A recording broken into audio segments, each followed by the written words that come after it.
Hello, and thank you for joining us today. My name is DeAnna Hoskins, and I am President and CEO of Just Leadership USA. Today marks over 2 years since COVID-19 first hit correctional facilities in the U.S. In those 2 years, over 500,000 cases have been reported, and 2,800 incarcerated individuals have died as a result of COVID-19. No one deserves to die behind bars, but because of COVID-19, that's exactly what has happened. These deaths could have been preventable, but when COVID-19 hit correctional facilities across this country, no state had a plan to keep people safe who were inside.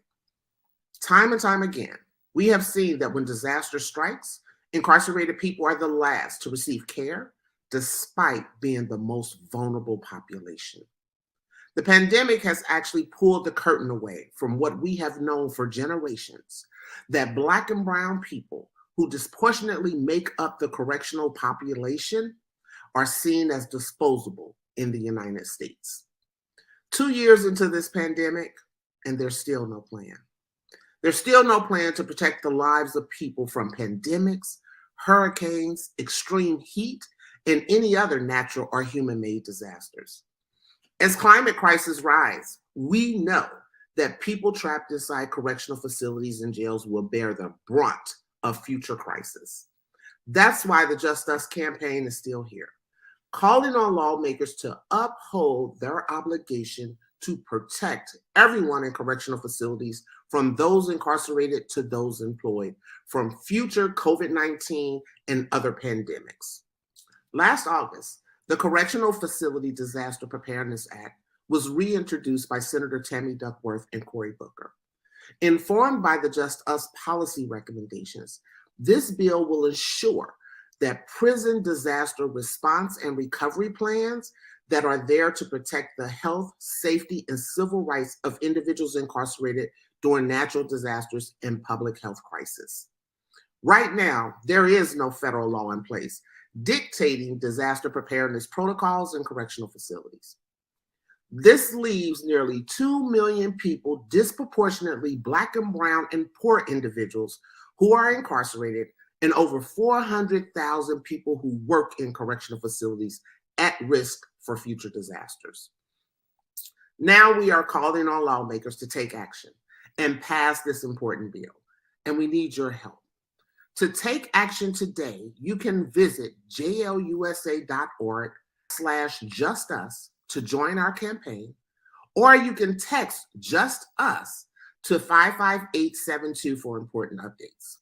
In just 5 minutes, you can send a letter to your elected officials and share the Just Us campaign with friends, families, and members of your community, and anyone who wants to end the suffering behind bars.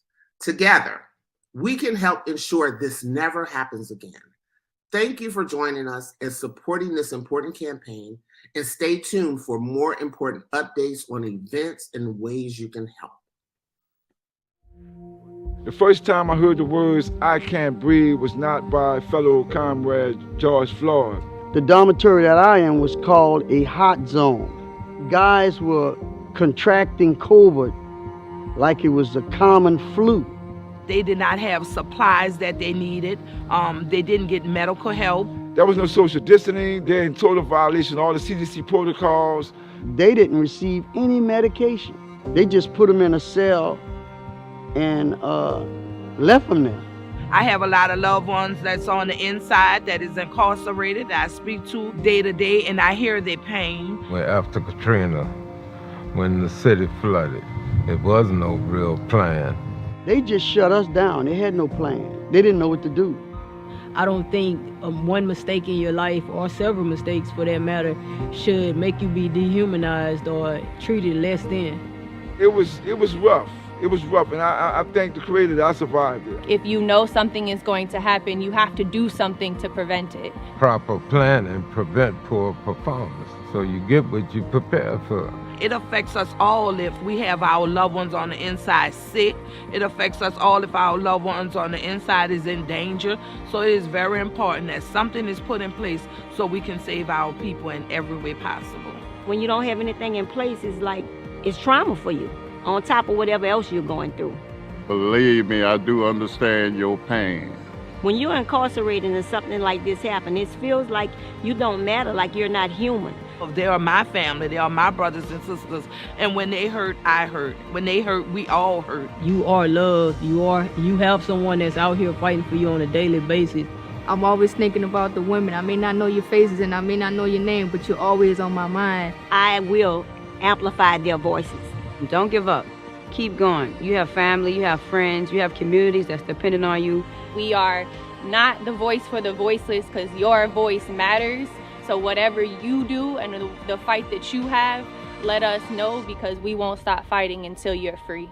We have to be the conscience of this nation, and we definitely have to be the conscience of those who are incarcerated.